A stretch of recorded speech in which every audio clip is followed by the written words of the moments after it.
बिस्मिल्लाहिर्रहमानिर्रहीम अस्सलाम वालेकुम बखैर इट्स मी आतिफ वकास और आज हम बीएस फिज़िक्स के कोर्स इलेक्ट्रिसिटी एंड मैग्नेटिज्म 1 के इस लेक्चर नंबर 7 में बात करेंगे एप्लीकेशंस ऑफ गास लॉ की। डियर स्टूडेंट, हमने प्रीवियस लेक्चर में भी गास लॉ की कुछ एप्लीकेशंस अंडरस्टैंड की थी। उसमें हमने एक इनफाइनाइट लाइन ऑफ चार्ज की वजह से जो इलेक्ट्रिक फील्ड इंटेंसिटी है वो कैलकुलेट की थी, assuming cylindrical symmetry, and then we used Gauss law to calculate electric field intensity because of an infinite sheet of charges, जिसमें हमने प्लेनर सिमेट्री एज्यूम की थी। आज हम स्फेरिकल सिमेट्री एज्यूम करेंगे, यानी एक केस हम लेंगे इसका एक स्फेरिकल शेल एज्यूम करेंगे, hollow spherical shell, but that would be a charged shell.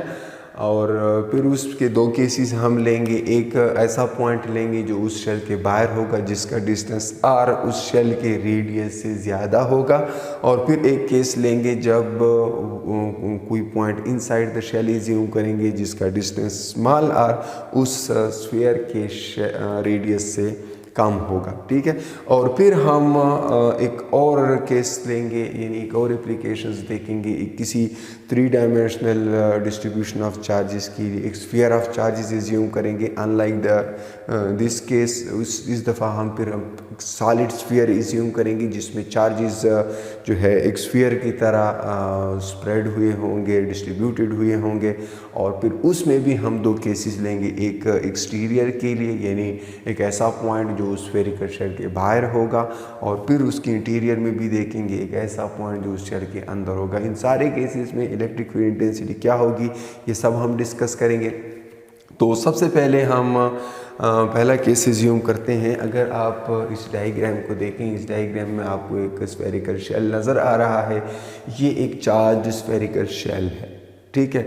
और इसके मुतालिक अब हम ये दावा करने जा रहे हैं, ये 2 थ्योरम्स हैं, शेल थ्योरम्स, इनको हम गास लॉ के ज़रिए से प्रूव करेंगे। तो पहला थ्योरम क्या कहता है? A shell of uniform charge attracts or repels a charged particle that is outside the shell as if all the shell's charge were concentrated at the center of the shell।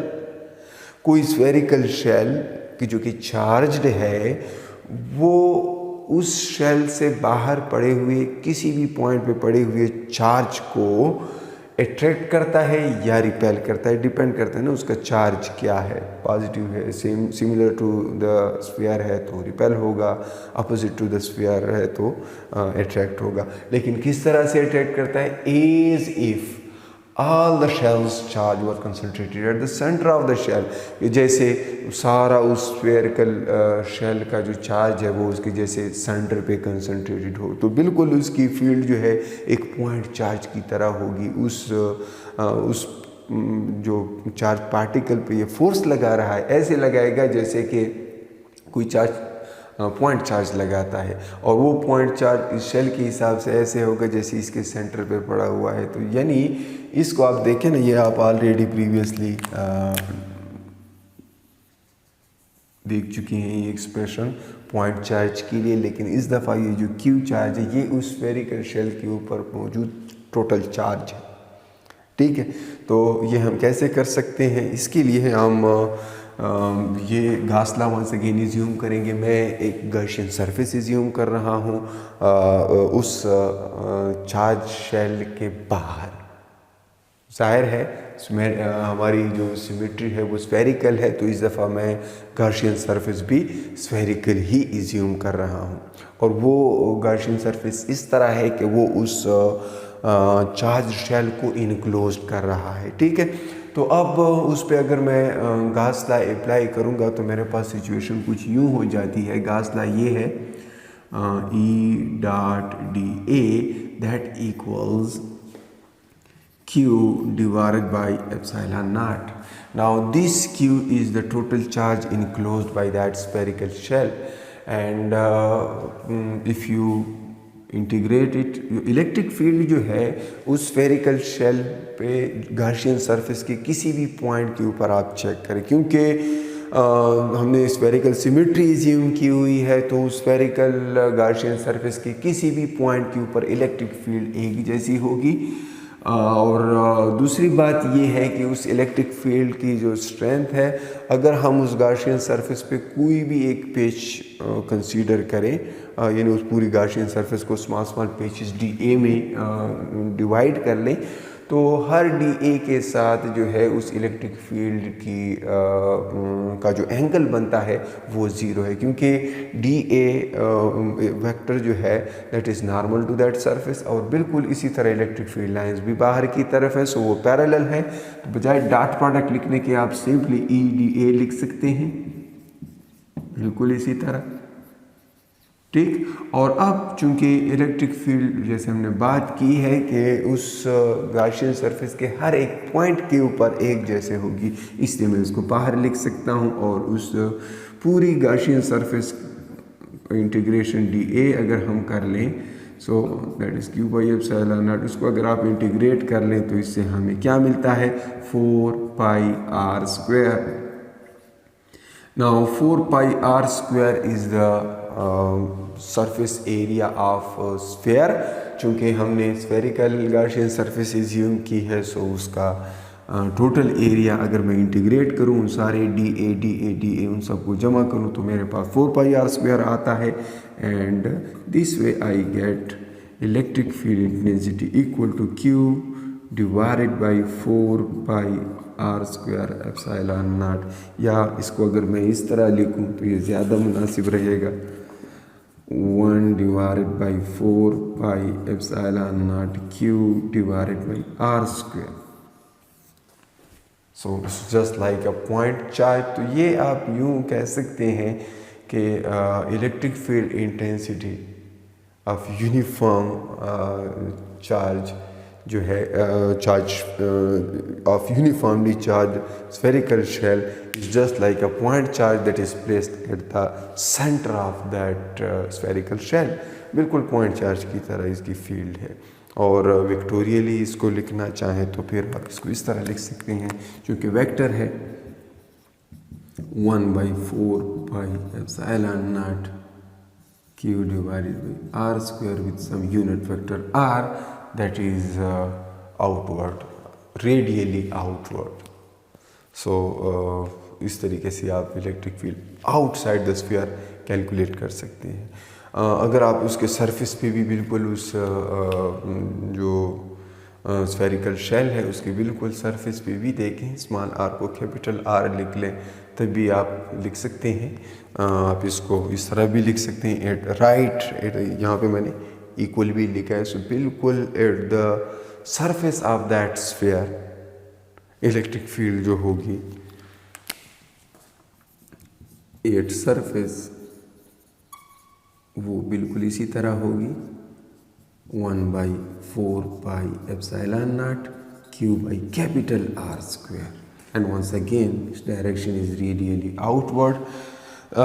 यहाँ पे देखें ना, ये मैंने assume किया है R को equal to R, यहाँ पे मैंने R इज्यूम किया है ग्रेटर देन R। सो ग्रेटर हो या इक्वल हो, दोनों सूरतों में electric field because of spherical shell is just like that of point charge placed at the centre of that spherical shell.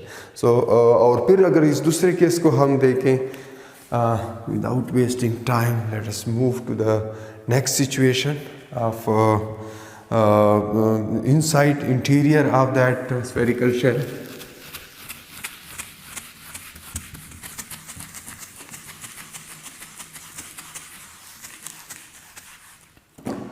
अब अगर इस दूसरी सिचुएशन को आप देखें, अब यहाँ पर मैंने जो पॉइंट इज्यूम किया है that is inside that spherical shell, और वंस अगेन हम एक गाशियन सरफेस इज्यूम कर रहे हैं। गाशियन सरफेस क्या होगा, स्फेरिकल होगा, क्योंकि स्फेरिकल सिमेट्री है। लेकिन इस दफ़ा गाशियन सरफेस इस तरह है कि उसके अंदर कोई चार्ज इनक्लोज्ड नहीं है। क्यों?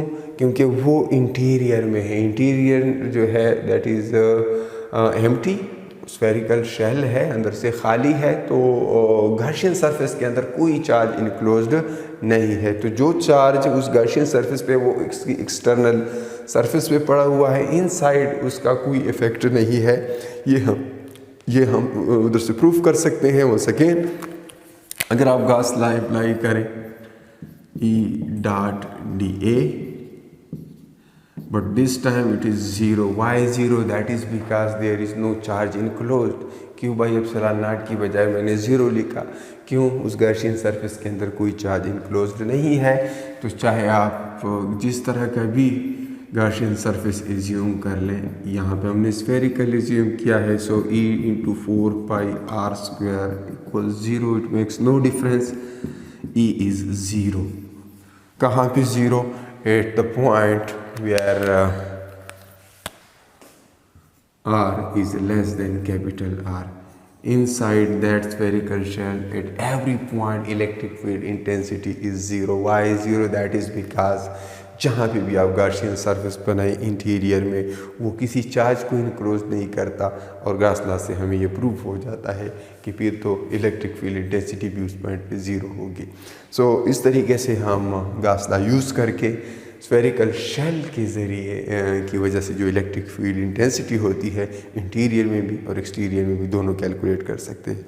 और इसके बाद हम मूव करते हैं to the spherical distribution of charges, जब चार्जेस एक स्फीयर की तरह पड़े हुए हैं। अब इस दफ़ा स्फेरिकल शेल नहीं है, बल्कि चार्जेस पड़े हुए हैं एक स्फीयर की तरह, like a nucleus of some atom assume कर लें।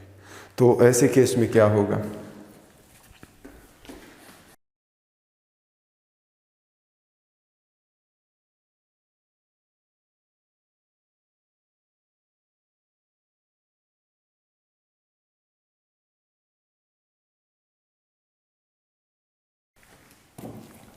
अच्छा, तो अब हम बात करेंगे E due to spherical distribution of charges.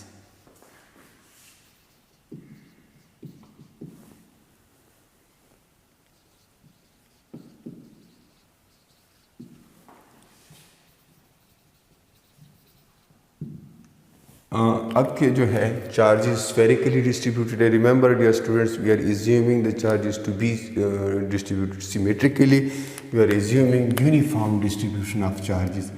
ये हमने ऑलरेडी एज्यूम किया हुआ है, ठीक। तो अब अगर आप इस डायग्राम को देखें, वंस अगेन आपको एक स्फेरिकल डिस्ट्रीब्यूशन नज़र आ रही है चार्जेस की, और इस पे भी हम दोनों केसेस इसमें देखेंगे। पहला केस क्या है? जब R आउट ग्रेटर हो कैपिटल R से या इक्वल हो। अब अगर आप देखें, अगर कोई गाउसियन सरफेस वंस अगेन आप एज्यूम कर लें, और वो गाउसियन सरफेस उस डिस्ट्रीब्यूशन को, उन चार्जेस को इनक्लोज कर दे, तो किसी भी पॉइंट के ऊपर, उस गाउसियन सरफेस के ऊपर कोई भी पॉइंट जो है उसका डिस्टेंस हम एज्यूम कर रहे हैं सेंटर से R है, यानी उस गाउसियन सरफेस का रेडियस R है, और ये जो कैपिटल R है ये उस चार्ज डिस्ट्रीब्यूशन का जो है रेडियस है, उस स्फीयर का रेडियस है, चार्जेस का जो स्फीयर है, ठीक है। अब ये केस बिल्कुल उसी तरह है, शेल की तरह। अगर टोटल चार्ज हमने इनक्लोज किया है तो हम गॉस लॉ अप्लाई कर सकते हैं, ठीक है। E dot dA and that gives us Q by epsilon naught, ठीक है। इस तरह से हमारे पास आ जाता है, और इससे वंस अगेन अगर आप कैलकुलेट करें तो इलेक्ट्रिक फील्ड इंटेंसिटी जो है यहाँ पे dA equals Q by epsilon not, and चूँकि ये स्फेरिकल सिमेट्री है वंस अगेन,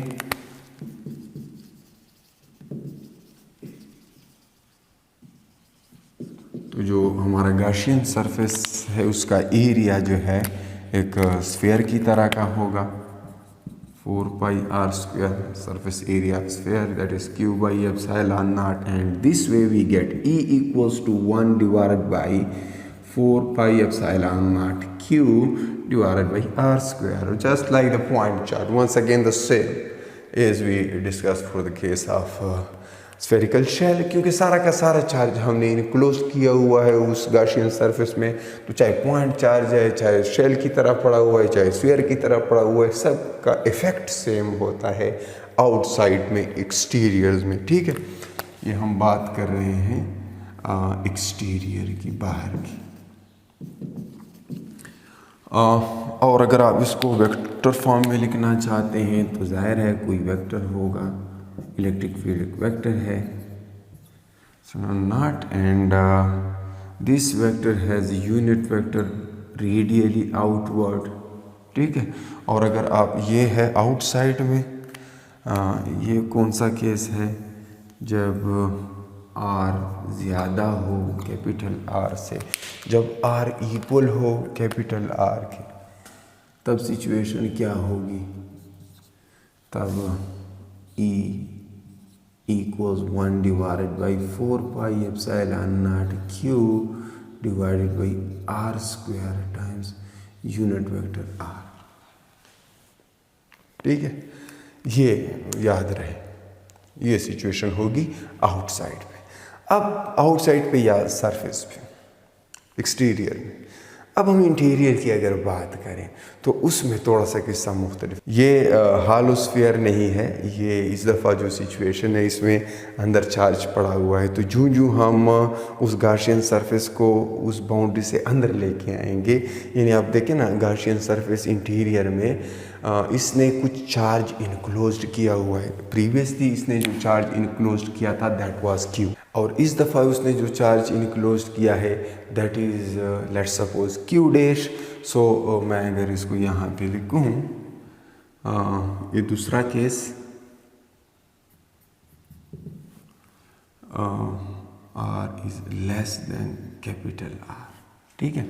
और इस दफ़ा इसके अंदर जो चार्ज इनक्लोज्ड है, अगर मैं गास लॉ अप्लाई करूँ, E dot D A, so I get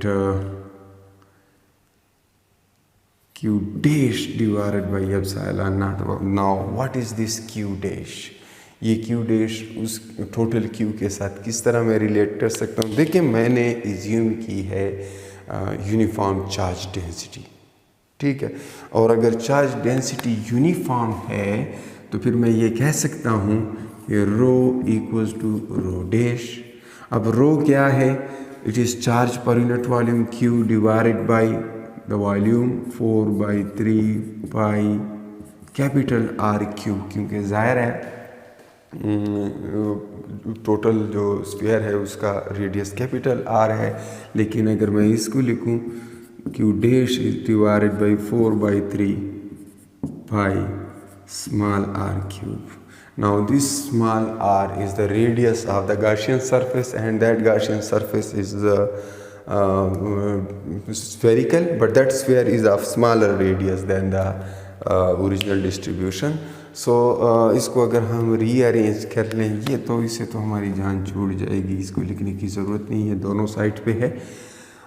rearrange कर लूँ तो क्यू डैश मेरे पास आ जाता है क्या, R cube divided by capital R cube time Q, ठीक है।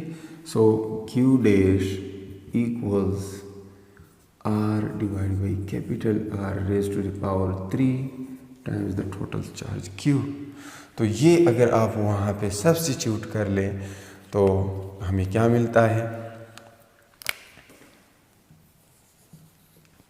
देखते जाएं। मैं यहाँ पे once again E D A इस तरह लिख लूँ, क्यू डैश की जगह R cube divided by R cube लिख लिया मैंने, और साथ में और क्या लिखूँ, क्यू और डिवाइडेड बाई एप्सिलॉन नॉट। ये मैंने क्यू डैश की जगह उसकी वैल्यू पुट किया, ठीक है। अब ये क्या है, इंटीग्रेशन डी ए, जाहिर है वो भी स्फीयर है गॉसियन सरफेस, तो उसकी जगह उसकी वैल्यू लिख लेते हैं, and that is 4 pi R square, that is equal to R cube times Q divided by epsilon naught R cube. And अगर मैं इसको रीअरेंज कर लूँ, आर स्क्वायर इधर है, इधर आर क्यूब है, तो ये 3 - 2 1, so सिर्फ एक आर रह जाएगा, and I would left with Q divided by 4 pi epsilon naught R dash into R. ठीक है, अब ये देखिए ना, इसको मैं थोड़ा सा फेमिलियर फॉर्म में लिखूं जिससे आप फेमिलियर हैं। Q R divided by R cube. Now this question is different from that of point charge in all those cases we discuss. यहाँ पे बड़ी इंटरेस्टिंग एक चीज़ हमें मिलती है। अगर आप इस सिचुएशन को देखें एक्सटीरियर में, तो आपको नज़र आ रहा है कि इलेक्ट्रिक फील्ड जो है that is inversely related to the square of R. ऐसा ही है ना, देखिए इसमें आर स्क्वायर है और इसमें भी चूंकि आर स्क्वायर को हमने स्क्वायर के इक्वल लिया था तो इसमें भी वही केस है। ठीक है, एक्सटीरियर में बार जो है that is divided by R square. ठीक है, और अगर आप इंटीरियर में देखें तो it is proportional to R. E is proportional to R, आपको नज़र आ रहा है ये आर की प्रोपोर्शनल है। ये जो Q बाई आर क्यूब है ये वो मैक्सिमम वैल्यू है। सो अगर मैं इसका ग्राफ देखूं तो ग्राफ इसका कुछ यूं होगा। आप इस डायग्राम को देखें, इसमें ये ग्राफ आपको नज़र आ रहा है जो जो आप centre of that charge distribution से जो जो दूर जाते हैं आर बढ़ रहा है। ठीक है, तो आपको नज़र आ रहा है, देखिए ना, फील्ड इलेक्ट्रिक फील्ड इंटेंसिटी बढ़ रही है। वर्टिकल एक्सिस पे हमारे पास इलेक्ट्रिक फील्ड इंटेंसिटी है। तो एक जब तक हम सरफेस तक नहीं पहुंच जाते, कैपिटल आर तक वैल्यू नहीं पहुंच जाती स्मॉल आर की, तब तक इलेक्ट्रिक फील्ड इंक्रीज हो रहा है, आपको स्लोप नज़र आ रहा है। लेकिन जब वहाँ तक पहुंच जाता है और फिर उस स्फीयर से जो जो हम दूर जाते हैं, तब आप देख रहे हैं 1/r²। ग्राफ इस तरह कर्व है, इन्वर्स स्क्वायर लॉ आपको नज़र आ रहा है। तो इंटीरियर में ये बिल्कुल ऐसे है जैसे आप अर्थ की ग्रेविटेशनल फील्ड की बात करें। अगर आप अर्थ को एक स्फीयर एज्यूम कर लें और जिसमें मास इक्वली डिस्ट्रीब्यूटेड है, यूनिफॉर्म डेंसिटी एज्यूम कर लें, तो अर्थ की ग्रेविटेशनल फील्ड की स्ट्रेंथ भी बिल्कुल इसी तरह इसका ग्राफ होता है। ठीक।